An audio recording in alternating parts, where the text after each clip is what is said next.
Welcome to our deep dive on a topic that I think we can all agree is as relevant as it is complex. We're talking about economic inequality in America.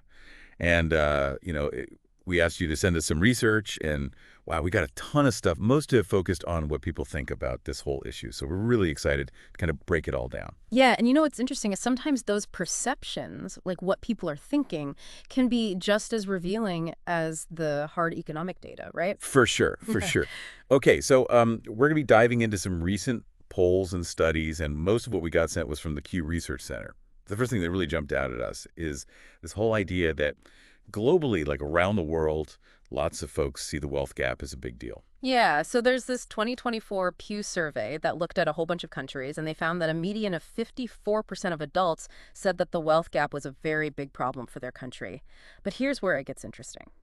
In the US, that number is way higher. Way higher. Like how much higher are we talking here? Well, for liberals in the US, 76% of them view the wealth gap as a very big problem.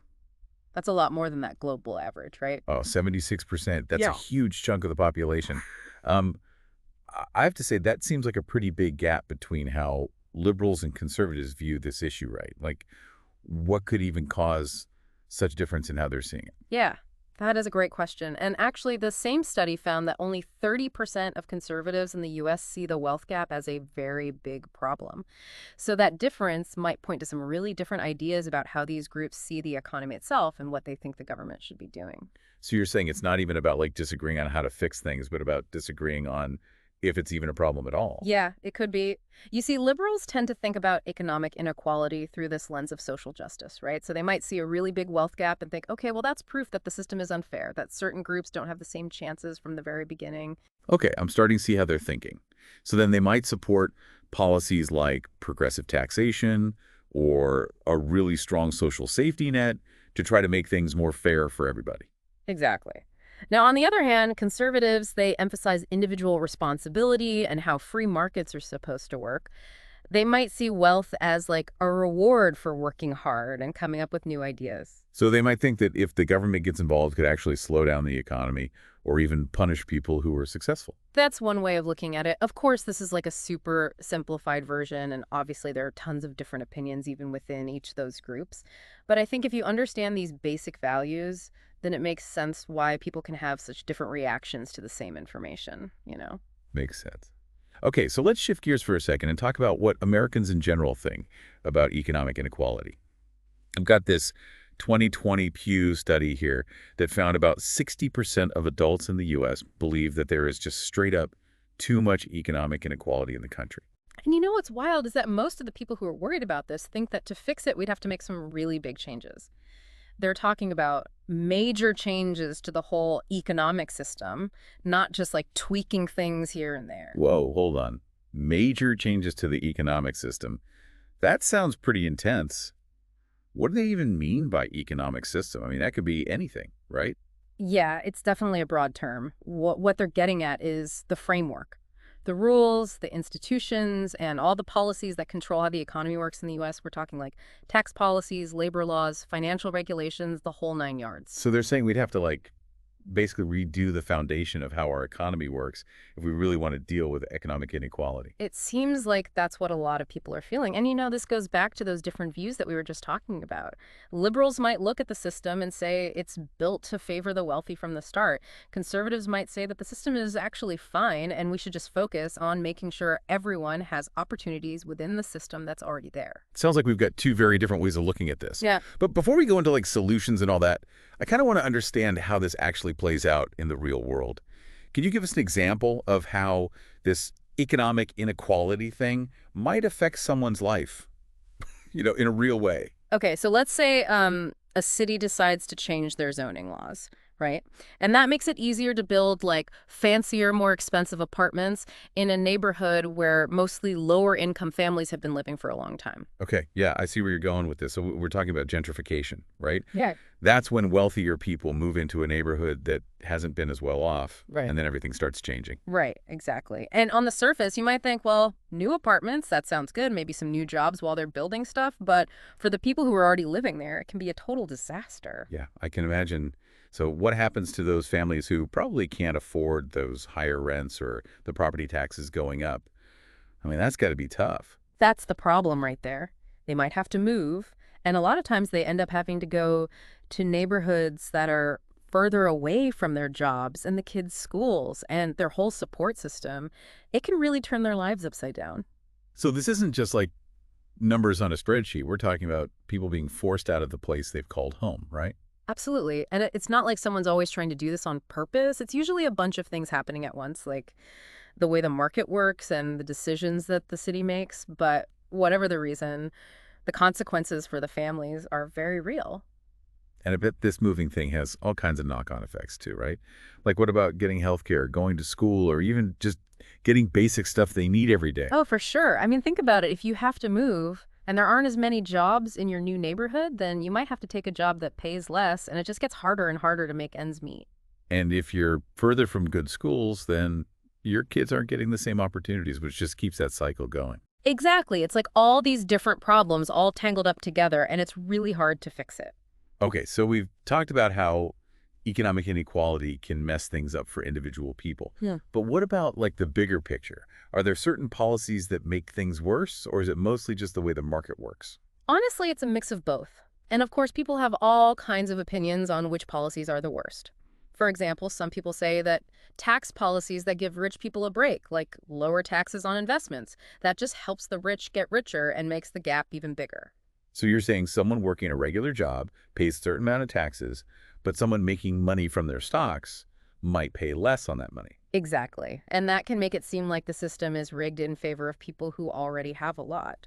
Now, of course, other people say that those tax policies are important to encourage people to invest, which helps the economy grow, and that helps everyone in the long run. Right, that whole rising tide lifts all boats idea. Yeah. Then there are policies like the minimum wage.